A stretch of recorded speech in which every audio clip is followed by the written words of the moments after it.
প্রিয় ভাই ও বোনেরা, কখনো এমন হয়েছে তোমার সাথে কি তোমার পছন্দের জিনিস তোমার সবচেয়ে বড় স্বপ্ন তোমার সবচেয়ে কাছে থাকা সত্ত্বেও তোমার থেকে দূরে হয়ে গেছে?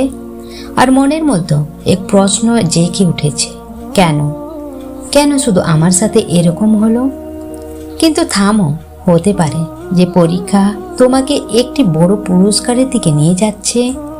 হতে পারে তোমার রব তোমার জন্য কিছু এমন লিখেছেন যেটার তুমি এখনো পর্যন্ত কল্পনাও করোনি। কেউ একজন একবার খুব সুন্দর কথা বলেছিলেন, যে জিনিস তোমাকে সব থেকে বেশি ভয় খাওয়ায় কখনো কখনো সেটা হয় না, আর যেটা তোমাকে পরীক্ষা মনে হয় সেটা অ্যাকচুয়ালি কোনো বড় পুরস্কারের শুরুয়াত হয়।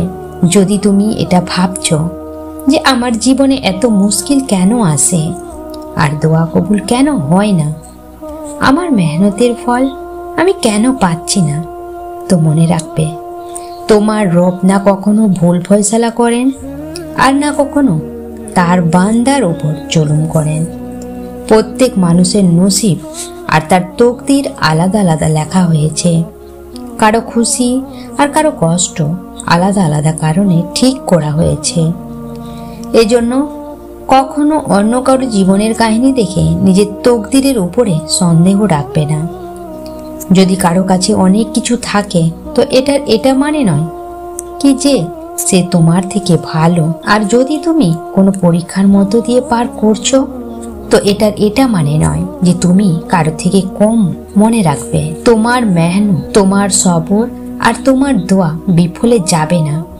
আল্লাহ তোমার অশ্রুকে গোনেন আর তোমার প্রত্যেক দোয়াকে শোনেন, কিন্তু তিনি সবকিছু এক উত্তম সময়ে দান করেন। যদি আজ তোমাকে এমন মনে হচ্ছে যে এই মুশকিল কোনোদিন শেষ হবে না, তো শোনো, কেননা আল্লাহ কোরআনে বলেন, যে লোক আমার পথে মেহনত আর সবর করে আমি তাকে তার রাস্তা অবশ্যই দেখাবো। আর নিঃসন্দেহে আল্লাহ অনেক মানুষদের সাথে থাকেন। তো বাস বিশ্বাস রাখো, সবর করো আর দেখতে থাকো কিভাবে তোমার রব তোমার জন্য উত্তম রাস্তা খুলে দেন। কখনো কখনো যখন তোমাকে কোনো জিনিস না মিলে, তো এটার মানে এটা নয় যে সে তোমার নসিবে নাই, বরং এটা হতে পারে কি আল্লাহ তাকে উত্তম সময় দিতে চলেছেন।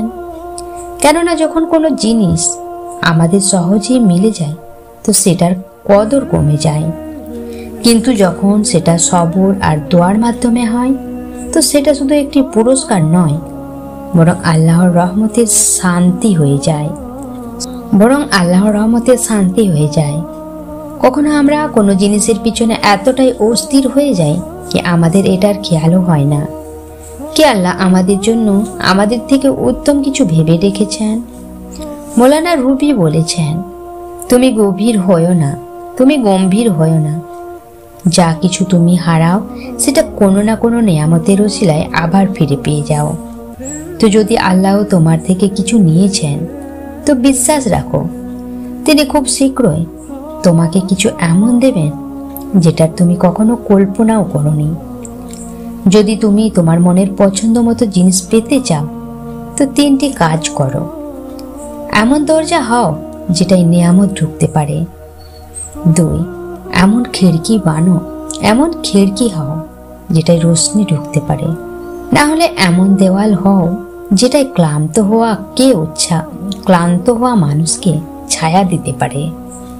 কেননা যখন তুমি আল্লাহর মখলুকের জন্য ভালোর জারিয়া হও, তা আল্লাহ তোমার রাস্তাকে সহজ বানিয়ে দেন। আর যদি তোমার দোয়া কবুল হচ্ছে না, তো ঘাবড়িও না। হতেও পারে যে আল্লাহ তোমার সবর আর তাওয়াক্কুলকে দেখছেন। হতেও পারে তোমার দোয়া কবুল হবার সময় চলে এসেছে। কোরআনে আল্লাহ বলেছেন, তোমার রব কষ্টের পরে সহজ নিয়ে আসবে, আর তারপর তোমার পছন্দের জিনিস তোমার সামনে এমনভাবে রাখবেন যেটা দেখে তুমি অবাক হয়ে যাবে। তো কাঁদার দরকার নেই, দুঃখী হবারও দরকার নেই। বা সবর করো, আল্লাহর উপর বিশ্বাস রাখো, আর দেখো কেমন করে তোমার দোয়া এক সুন্দর সত্যে বদলে যায়। যদি আজ তোমার কোনো দোয়া কবুল হচ্ছে না, তো এটার মানে এটা নয় কি সেই দোয়া কবুল হবে না। এটার মানে শুধু এতটা যে আল্লাহ তাকে একটি উত্তম সময়ে কবুল করতে চলেছেন। তো মন ছোট করবে না, বরং আল্লাহর কাছে এটা দোয়া করো, কি আল্লাহ আমাকে সেটাই দান করো যেটা তোমার জন্য উত্তম, যেটা আমার জন্য উত্তম। আর যদি আমার জন্য উত্তম নয় তো সেটাকে উত্তম করে দান করো। আমার রব, তুমি সমস্ত অসম্ভবকে সম্ভব করতে সক্ষম। কেননা যখন তুমি আল্লাহর কাছে নিজের মনের কথা বলতে শুরু করে দাও, যখন তুমি আল্লাহকে নিজের সবচেয়ে কাছের বন্ধু বানিয়ে নাও, তখন আল্লাহ তোমার জন্য খুব সুন্দর মজেদার দরজা খুলে দেন। ইয়া আল্লাহ সবর করার তৌফিক দান করুন। আমিন ইয়া রাব্বুল আলামিন।